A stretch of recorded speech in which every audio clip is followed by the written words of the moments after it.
Halo, assalamualaikum warahmatullahi wabarakatuh. Kembali lagi bersama saya Andi Nugraha Rizkiansa di channel AMR Farm ya. Mudah-mudahan kita semuanya selalu diberikan kesehatan oleh Allah SWT dan kelancaran rezeki ataupun aktivitas dalam sehari-hari. Sebelum masuk ke topik bahasan yang akan kita bahas kali ini tanggal 7 Januari 2024, yaitu istilah-istilah yang sering dipakai dalam proses menanam anggur ya, ataupun istilah-istilah yang sering para penanam anggur dipakai. Sebelum kita bahas ke topik pembahasan, jangan lupa like, komen, dan subscribe channel ini agar channel ini terus berkembang ya, dan saya bisa lebih bersemangat untuk berbagi pengalaman dan sharing tentang pengangguran ya, khususnya dalam penanaman anggur dan perlebahan. Apa sih istilah-istilah yang sering dipakai dalam penanaman anggur? Yang pertama ya, dalam bibit itu sendiri. Yang pertama yaitu grafting. Apa sih grafting? Yaitu proses penyambungan antara jenis pohon anggur lokal dan pohon anggur import ya.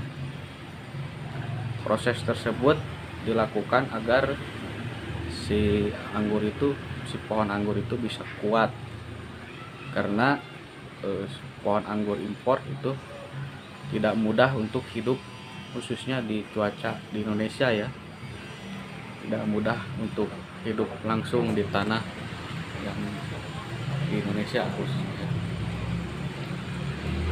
Ada perbedaan ya untuk jenis anggur lokal, yaitu yang sering dipakai untuk perakaran yaitu Isabella, Red Master, Kober ya, dan lain-lain. Itu jenis-jenis yang mudah tumbuh di Indonesia. Nah, kita membutuhkan yaitu namanya rostock, yaitu batang bawah. Jadi perakaran untuk pohon anggur impor itu pasti menggunakan sistem grafting atau sambung pucuk ya. Seperti dalam contoh pohon saya ini adalah hasil grafting ya. Ini sambungan ya.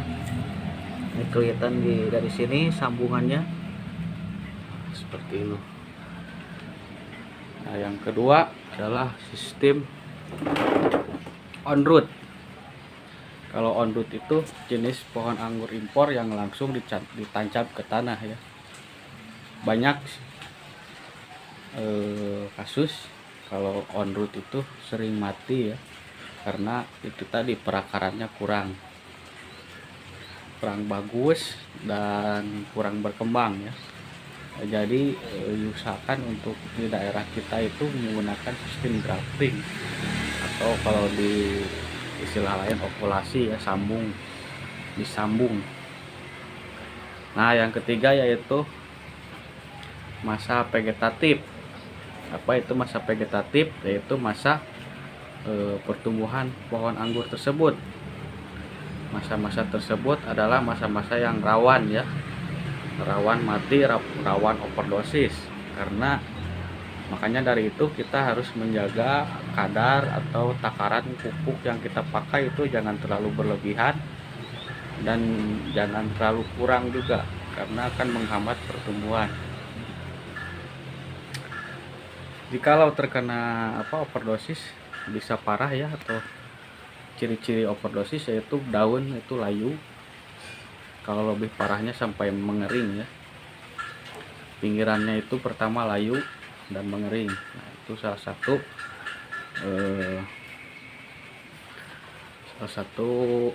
apabila kita di masa vegetatif itu kelebihan pupuk.